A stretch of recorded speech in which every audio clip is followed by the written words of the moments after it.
আসসালামু আলাইকুম। পঞ্চম শ্রেণী গণিত বই নিয়ে ধারাবাহিকভাবে আলোচনা করছিলাম, তার ধারাবাহিকতা এখন 159 নম্বর পৃষ্ঠাটি নিয়ে আলোচনা করব। বৃত্ত। নিচে আকৃতিগুলোর নাম কি এবং এই আকৃতিগুলো আমরা কিভাবে আঁকতে পারি?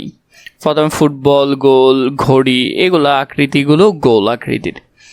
আমরা চুড়ি, বোতলের ছিপি মানে উপরে যে ঢাকনাটা আছে সেটা ইত্যাদি ব্যবহার করে গোলাকৃতি আঁকতে পারি। মানে এগুলা ব্যবহার করে, ধরো তুমি বসায় গোলাটা দিয়ে দিলা, অথবা তোমরা কয়েন বসিয়েও দিতে পারো। অনেক কয়েন আছে যেগুলো গোলাকৃতির। চুড়ি, কৌটার ঢাকনা, বোতলের ছিপি ইত্যাদি ব্যবহার করে গোলাকৃতি আঁকতে পারি। তো তোমরা এখানে গোলাকৃতিগুলো আঁকতে পারবা কৌটা ব্যবহার করে, বিভিন্ন কিছু ব্যবহার করে, বোতলের ঢাকনা ব্যবহার করে, কৌটা ব্যবহার করে এখানে বিভিন্নগুলো গোলাকৃতি আঁকতে পারবে। এবং তোমরা উপরের মধ্যে এখানে নামগুলো লিখে দিতে পারবে। অনেকটা এরকম চুড়ি ব্যবহার করে গোলাকৃতি আঁকতে পারো, কৌটার ঢাকনা ব্যবহার করে আঁকতে পারো, বোতলের ছিপি ব্যবহার করে আঁকতে পারো। এভাবে করে তোমরা দিতে পারো।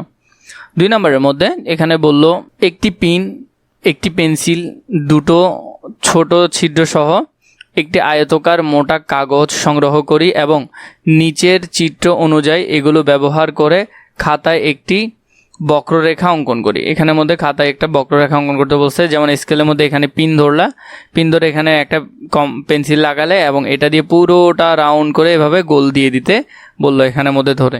তো আমরা এগুলোর ব্যবহার আরও ভালো জানবো। কম্পাস ব্যবহার করে আমরা এগুলো সুন্দর করে করতে পারি। আমরা যদি পেনটির চারদিকে একবার পেন্সিলটি ঘুরিয়ে আনি তাহলে কেমন আকৃতি তৈরি করতে পারবো?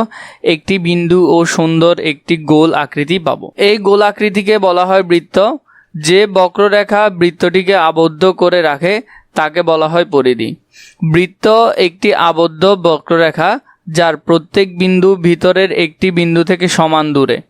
বৃত্তের ভিতরের এই নির্দিষ্ট বিন্দুটিকে বৃত্তের কেন্দ্র বলে। মানে এই মাঝখানে যেটা আছে, যেখান থেকে মূলত বৃত্ত আঁকা হয়, এটাকে বলা হয় কেন্দ্র।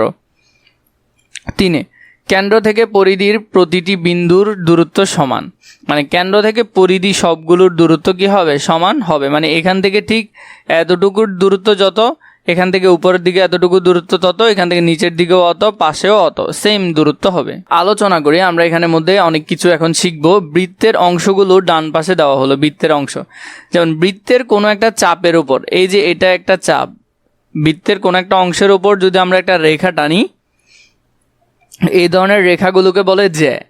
আর সেম এরকম রেখা যদি বৃত্তের কেন্দ্রে দিয়ে চলে যায় তাহলে তাকে বলে ব্যাস। তাকে কি বলে? ব্যাস বলে। তাহলে ব্যাসার্ধ হলো কেন্দ্র থেকে বৃত্তের দূরত্ব। এই যে এখান থেকে অর্ধেক আছে না, এই অর্ধেক, এটা হলো ব্যাসার্ধ। এটা হলো কি? ব্যাসার্ধ। পুরো অংশটাকে ব্যাস বলে আর ব্যাসের অর্ধেককে ব্যাসার্ধ বলে। বৃত্তচাপ পরিধির একটা অংশ। বৃত্তের পরিধি মানে কি? পুরা গোলাকারটা, এটা হলো বৃত্তের পরিধি। আর তার মধ্যে এটা হলো যে সেই বৃত্তের পরিধির একটা অংশ।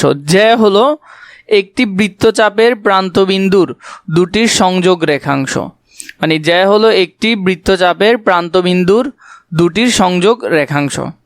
এরপর হলো ব্যাস, হলো বৃত্তের কেন্দ্রগামী জ্যা। ব্যাস হলো কি? বৃত্তের এই কেন্দ্র থেকে কেন্দ্রগামী জ্যাকে বলা হয় ব্যাস। ব্যাস হলো বৃত্তের কেন্দ্রগামী জ্যা। ব্যাস এই যে কেন্দ্র দিয়ে যেটা চলে যাবে, এটা মাঝখানে, এটাকে কি বলে? কেন্দ্র বলে। কেন্দ্র দিয়ে চলে গেলে সেটাকে বলা হয় ব্যাস। ব্যাস হলো বৃত্তের বৃহত্তম জ্যা, মানে সবচেয়ে বড় জ্যা আঁকা যায় এই বরাবর। তাহলে এই মাঝখানে যেটা আছে এটাকে জ্যা বলে, আবার ব্যাসও বলে। কিন্তু এগুলাকে আবার ব্যাস বলা যায় না, এগুলা শুধু কি? জ্যা। যেগুলা কেন্দ্রকে ছেদ করবে না সেগুলো হলো শুধু জ্যা। একটি বৃত্তের ব্যাসার্ধ এবং ব্যাসের মধ্যে সম্পর্ক কি? একটা বৃত্তের ব্যাসার্ধ এবং ব্যাসের মধ্যে সম্পর্ক। বৃত্তে ক এর দিকে খেয়াল করলে দেখা যাবে যে বৃত্তের কেন্দ্র থেকে পরিধি পর্যন্ত দূরত্ব বা ব্যাসার্ধ সব সময় সমান। খেয়াল করলে আরও দেখা যাবে যে ব্যাস হলো ব্যাসার্ধের দ্বিগুণ। এটা তো অনায়াসে বোঝা যাবে। এই আমরা যে ব্যাসটা দেখতেছি এটা কার দ্বিগুণ? এই ব্যাসার্ধের দ্বিগুণ। ব্যাসার্ধ হলো অর্ধেক, তাহলে আরো অর্ধেক যদি জোড়া দিই তাহলে বরাবর কি হবে? ব্যাস হবে। তাহলে এটাই আমরা এখানে বুঝলাম। ব্যাসকে বৃত্তের কেন্দ্রগামী জ্যা বলা হয়। ব্যাস হলো বৃত্তের বৃহত্তম জ্যা। এটা খুবই গুরুত্বপূর্ণ। ইনফরমেশনগুলো ভালো করে মনে রাখবে, তোমাদের পরীক্ষায় কাজে লাগবে।